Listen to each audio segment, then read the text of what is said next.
Welcome to the Diversity Connector podcast, where we explore the rich tapestry of human experiences. I'm your host, Gertrude Mache, and I'd like to acknowledge the traditional custodians of the country on which we meet today. I would also like to pay my respects to elders, past, present, and emerging, and together as we dive into conversations that bridge cultures, challenge stereotypes, and celebrate the unique perspectives each of us brings to the table. Each episode is a journey through stories and insights from a kaleidoscope of voices, each sharing their colorful narrative. Whether you're at home, on the go, or just anywhere in between, you're now part of a community that values understanding, inclusivity, and the beauty of diversity.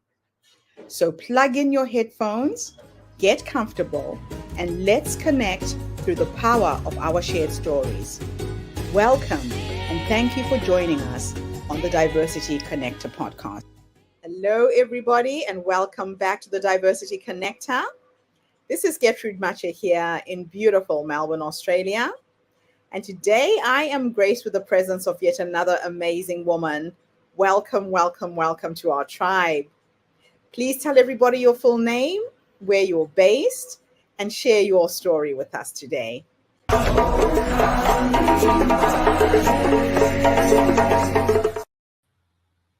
Hi, Gertrude. Yes, my name is Sonya Law of SL Human Resources Consulting, and I'm based here in Bayside, Melbourne. It's summer here, so really nice to be by the beach, in the country of Australia. So in terms of, just an introduction to my story, my heritage, I was born in New Zealand, in the North Island, in a little country town called Hamilton. And I am part Maori and part what you'd call Pākehā. So I have Maori blood. I have a tribe, which is the Ngāti Rakawa tribe, who are based in the Waikato. So, very diverse heritage, probably not unlike most people. Moved to Australia when I was 6 years old. So my first experience coming to Melbourne as a 6-year-old girl was there wasn't a lot of diversity really that I noticed, like I had experienced in New Zealand. But the diversity was different in terms of, moving to the western suburbs and had many sort of different cultures. But it wasn't until I moved to Bayside and I was, surprised that there wasn't as many Indigenous people as I had experienced when I was in my own country. So just a sort of high level diversity to me is taking interest in other cultures, and it makes learning more fun, it makes work more fun, and it really bolsters the culture. So for me, in terms of my career, my early childhood beginnings in New Zealand in terms of diversity has really shaped how I approach diversity as a HR manager from those early beginnings. For me, it's always been knowledge is power. So I've always studied. So I did a degree in IT and accounting, then in HR, then in teaching, then an MBA. So for me, I'm really a lifelong learner. I will probably study again before too long another degree, because it's really helped me to understand the world in which I live, not only through my eyes, but through other people's eyes too. So that's a bit of a brief introduction to me and my story, and what I consider to be important in terms of a career diversity and using your knowledge. Thank you so much for sharing your story with us, Sonya. I should have said kia ora when we met. Kia ora. From New Zealand. I lived in Wellington for 22 years. Windy Wellington. You are quite a cocktail of nations, living in New Zealand, a country that is very, very diverse and more accepting of people who come in from outside, from my perspective, It's one of Yes. the best countries I've ever lived. Why do you think New Zealand is unique in that sense? Oh, we absolutely love people from somewhere else. And maybe it's because we are a very small country, like it's the population of Melbourne, really. So we're Yes. extremely curious by nature. And Mm-hmm. I think that's because New Zealand is a country that's so far away from everybody else. So difference for us is more like, well, that's really interesting. Where are you from? Tell me about that. And we're actually genuinely like that. And because we're so welcoming and friendly, we want to take you into our heart and our home. So Yes. we're very much like that. But I think it's too from perhaps kindergarten. So in our Yes. curriculum in early childhood, we're taught, I think it's called whare, which is WHARE, and Mm-hmm. it looks at the holistic approach to people. So really at the foundation, of the house, or in this sort of ideology, is the family. And so that family is not just your own biological family, that's also your friends and very much your community. So Right. we're very embracing of people because we see that as an extension of ourselves. And Selves. yeah, and also we believe that it bolsters our mental health and well-being, Mm-hmm. to be interested in others, to be kind Yes. to others, to consider others. And so we don't want to be secular. We don't want to be single. We yearn to connect. Yeah. Connection is a very important part of our fabric and of our culture because we're small. So we believe if we have good relationships, and that extends to probably Jacinta Ardern and how that she communicated to other countries and built great relationships. For us, Yeah. it is the early childhood sort of connection. So yes, it's very welcoming. And it's also not in history a very sort of violent country. So Yeah. we don't really enter into war. Yeah. Yeah. So A I think peaceful it's place. a very peaceful place, and we're very much connected to country as well. So we could tell you exactly what New Zealand are doing in terms of climate change and how we love our environment. So that care we show for people also transmits to country. And I think when you have a good sense of the land in which you are on and respect for that land, not only for today, but for Yeah. the future beyond ourselves, you do hold yourself Yeah. to that I have responsibility and I'm taking ownership for how I Mm-hmm. take care of people in country. Mm-hmm. And I think that extends, and when, like most countries, we're not without our issues, but I think at the core of it is very much that ideology of that whare, of that good foundations, and to go beyond yourself, and to think holistically about how we approach diversity. I know. I love it. So, how do you integrate diversity and inclusion principles in your executive search and HR Yeah. consulting practices? Yeah. Well, firstly, it's not a tick box.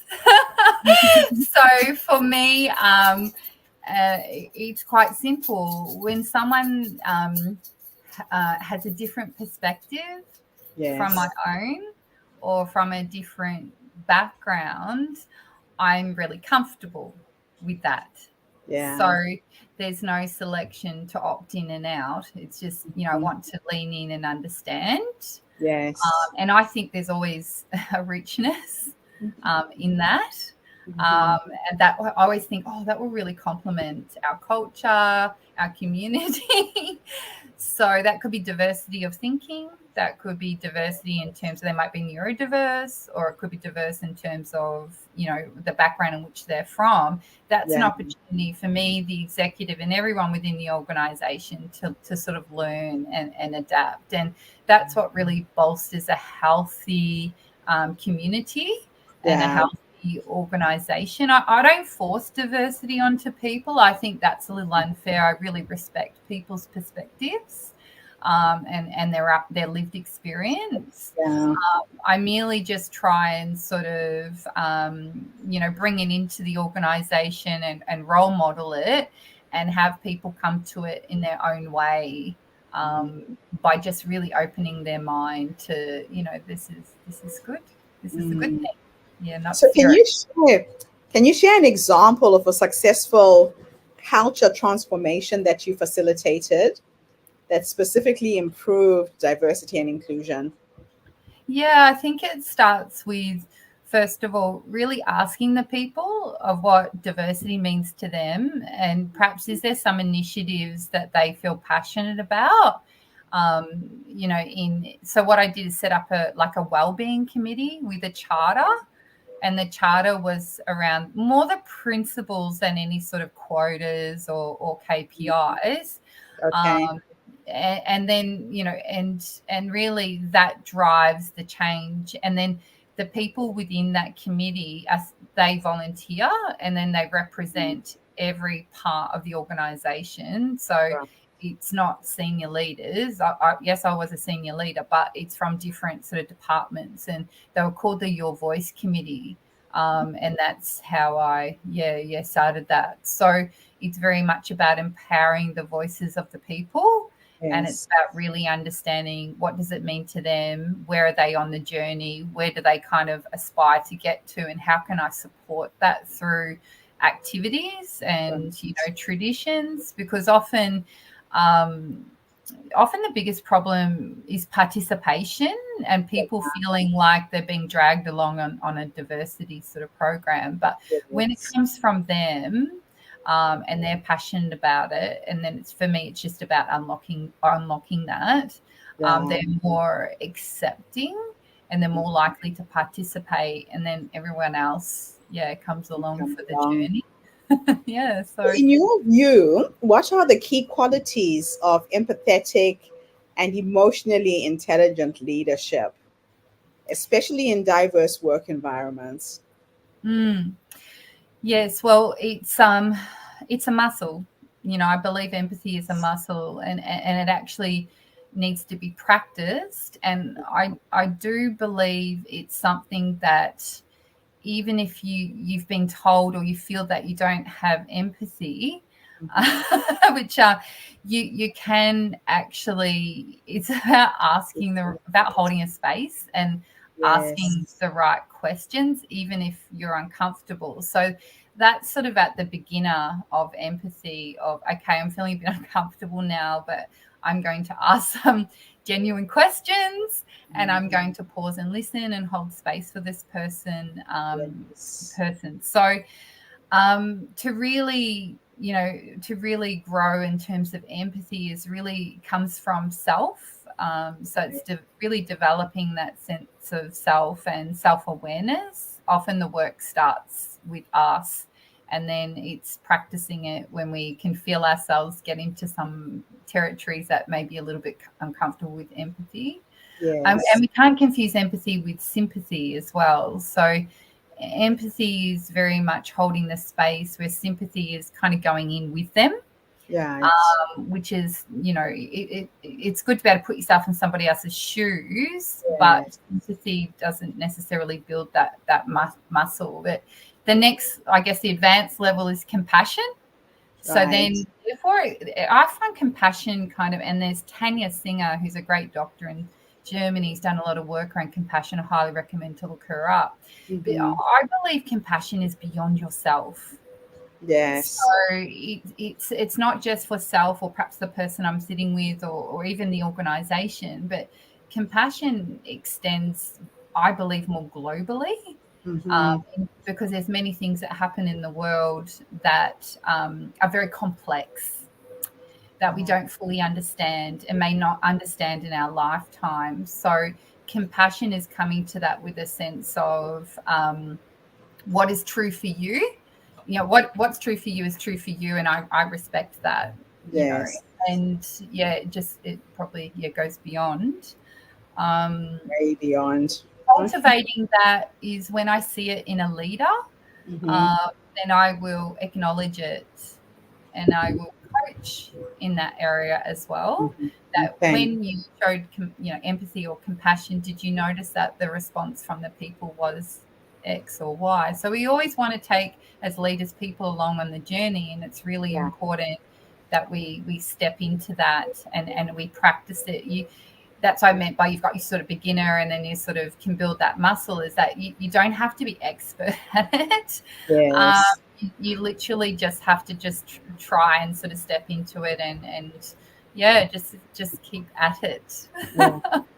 So, how do you assist organizations in developing and implementing effective health and wellness programs that cater to a diverse workforce? Yeah, I think they're all on a different journey and at different stages. So for me, working with an organization, it's really observing the language, how they behave, how they make decisions, gives me a pretty good indication as to where they are in terms of diversity. I'm very much someone who role models it and really tries to meet people and organizations where they're at. Because if we get too ambitious and stretch too much, it can be too much of a leap for them when they've got lots of other things going on. Yes. So it's finding those really impactful moments, whether it be in a recruitment exercise or just helping them to think, in terms of even like the different thinking hats, DeBona thinking hats. So just to put a different hat on in considering that decision. And have they thought about this? So if they're struggling with a skill shortage or talent, have you having thought about neurodiversity? It's really, I think it's Bupa who's done that really well in terms of, IT, and I think it's Auticon that they work with. But it's thinking about, well, how are you sourcing talent, and are you thinking about it in terms of diversity? So, are you employing people that are hearing impaired or sight impaired? Can this job be done by, different people that potentially have some challenges? Right. How can you support them, in that work? And that's not a huge adjustment at all. And, actually having someone who does things differently can really add to the IQ and the EQ of the organization. So I think sometimes it's not thinking about it, it's a job to be done how the last person did it. Let's think about this job into, the next person. When someone presents a different way of doing it, it can actually lead to, a richer outcomes. Right. Because I we all love learn. Yeah. We all learn along the way. Mm. So, how does your experience in various industries like mining, manufacturing, and healthcare inform your approach to diversity in the workplace? Yeah, I guess for me, I really loved working in mining because they're very good people and they're Yes. very kind of pragmatic and very honest. I guess when you're, dealing in an industry which is really high pressure, where Right. there's a lot of money involved, you need to be very practical. Okay. But I actually find that there's a really great mateship as well around sort of mining and or compressor industry that I worked in. They're very genuine people. And Okay. so when you have that sort of openness and those straightforward, genuine conversations, you can actually get to diversity a lot quicker. Yeah. So they're open to the conversation. So pharmaceutical and health, they're sort of at a different spectrum. You have to think about, well, it takes a long time. So mining is very quick, high pressure, whereas pharmaceutical and medical, or pharmaceutical particularly, takes a long time to get a new drug to market. So they spend a lot of time in that research and development. So I think by nature, they're, as an industry, they're on their similar journey, but things just take longer for them to actually, arrive at sort of, how are we going to take diversity in? How are we going to have, because it's a lot about conversations. Yes. And how are we going to connect with this information? And then how are we going to live and breathe that? So how they do those three things is just in my experience, it's just been a bit longer. Yeah. Longer sort of tail to get to. And, if you think about the amount of sort of interactions. So the interrelationships within an organization will determine the success and the focus.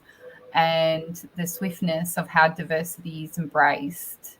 Okay. The better they have those interrelationships, the better it will be.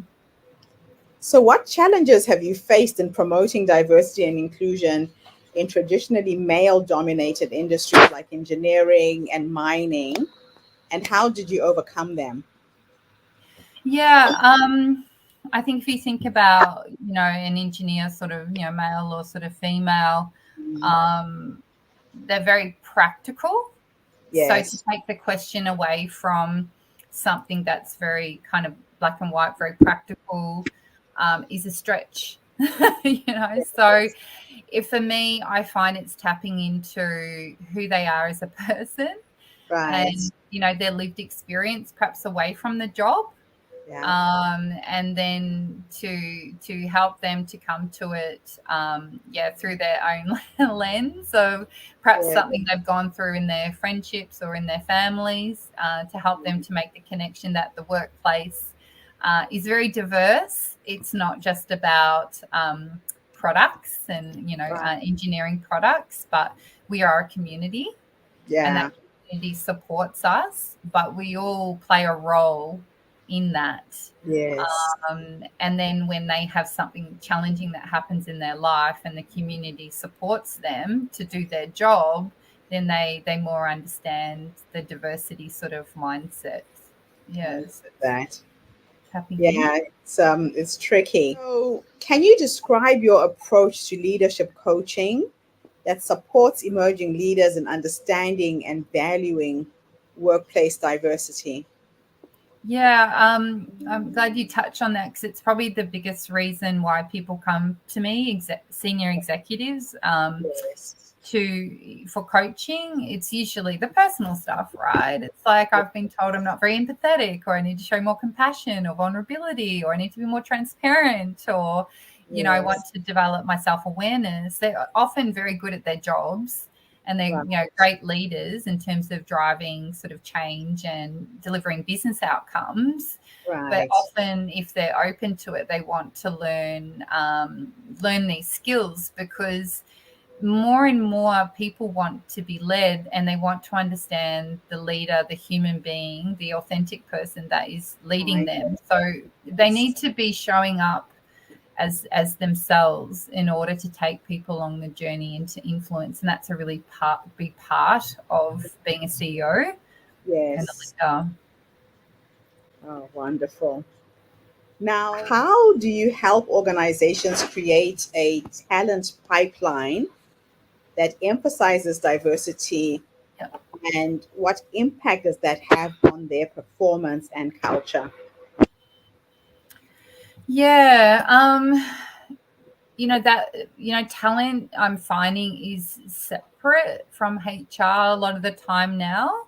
Hmm. So it really does need to be led from the executive team about what is their strategic focus in terms of diversity, and it does actually need to be spelled out in terms of the policy and how the actual recruitment is done. Yes. I think that's probably in larger organizations, that's very, very important.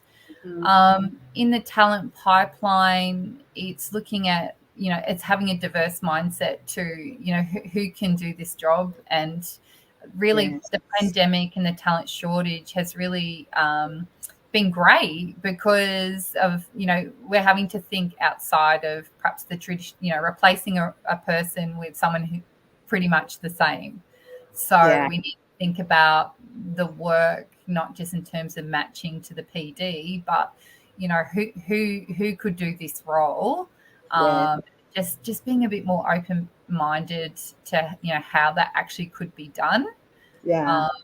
Otherwise, we just get more of the same. So it's challenging the thinking and just Yes. opening their mind to ways can be done. But you do need to kind of outline that and give them some guidance Yeah. in the policies and procedures. And I guess for me, I always got involved with all recruitment processes as the HR manager, which is not typical. But I Right. think the more HR step back, the harder it is to actually get that diversity, because talent often Yes. are about like filling the role and working with the hiring manager. but they may not always be thinking about the sort of diversity aspect. So it's HR really, injecting on the talent process as much as possible to really, particularly in hard to fill roles, thinking sort of outside the box. Yeah, that's always a challenge, right? Yeah, not So, impossible. so what advice would you give to women in executive roles to navigate and lead effectively in diverse organizational cultures? Yeah, really just embrace who they are. That Yeah, everything they need is within them. I really sort of I was the only female on an all male executive team and had a really fantastic experience. right. But I was very much my authentic self.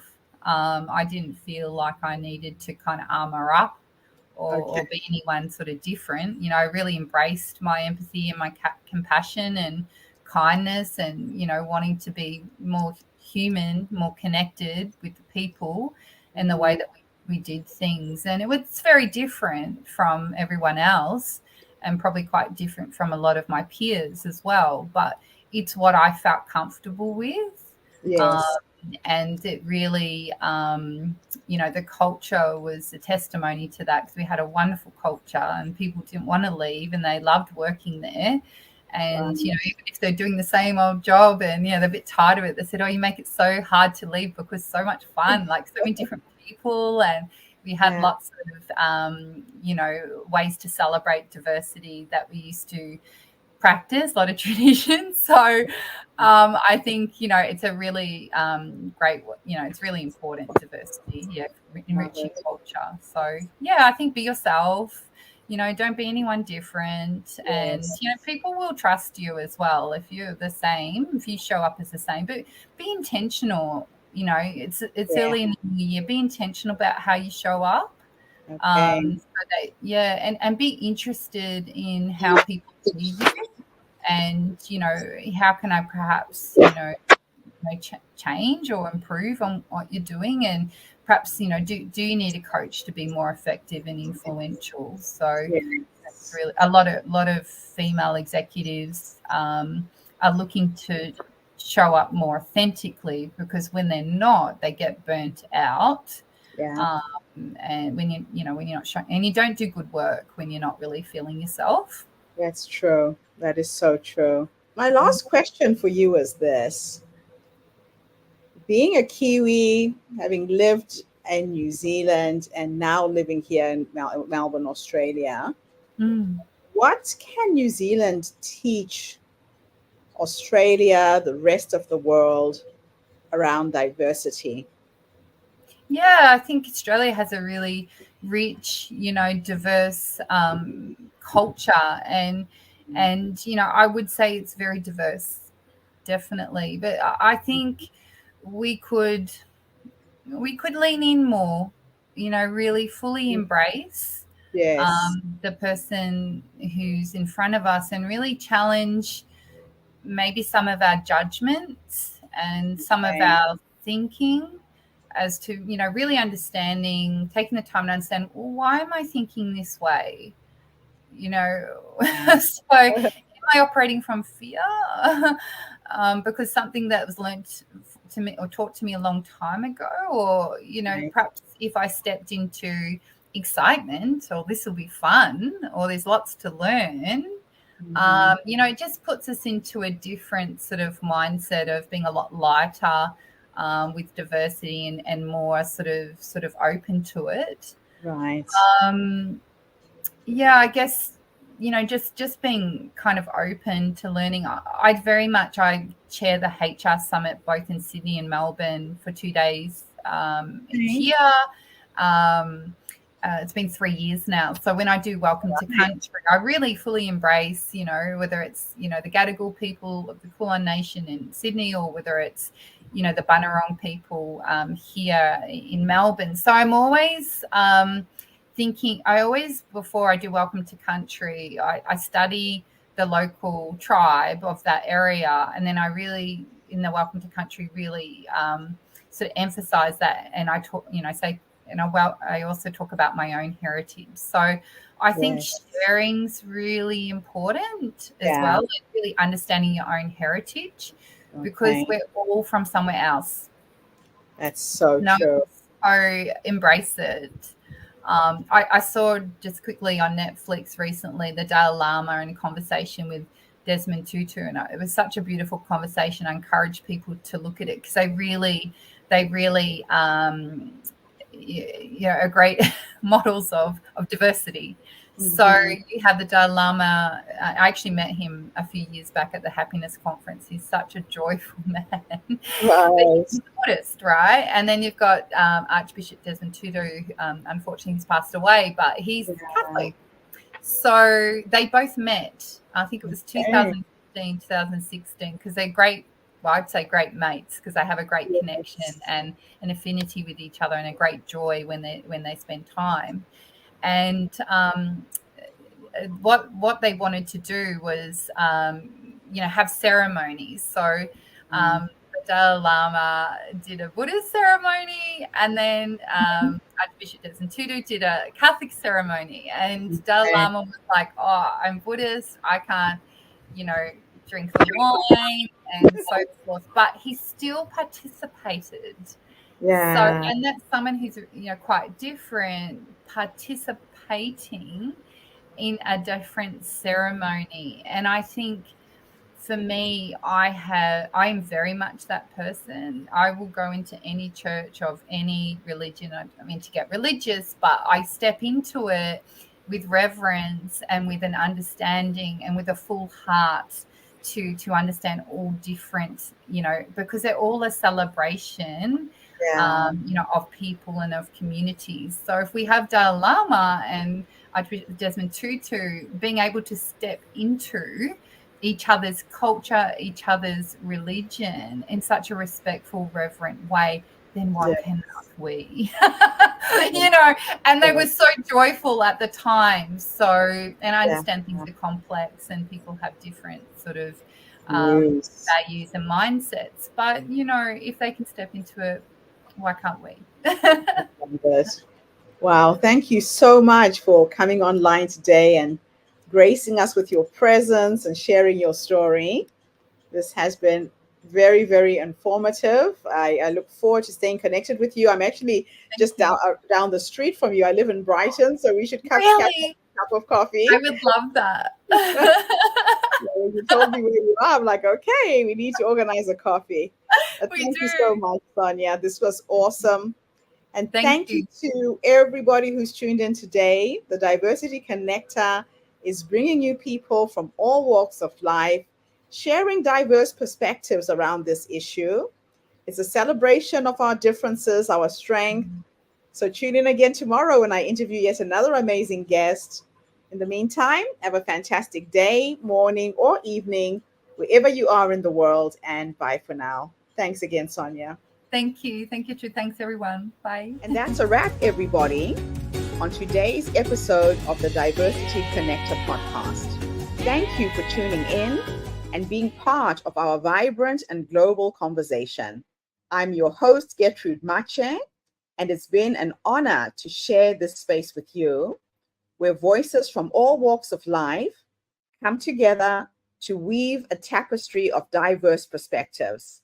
Remember, every story you've heard today is a thread in the larger fabric of our shared humanity. So, as you step back into your world, carry these stories with you and let them inspire you to embrace and celebrate the rich diversity around us.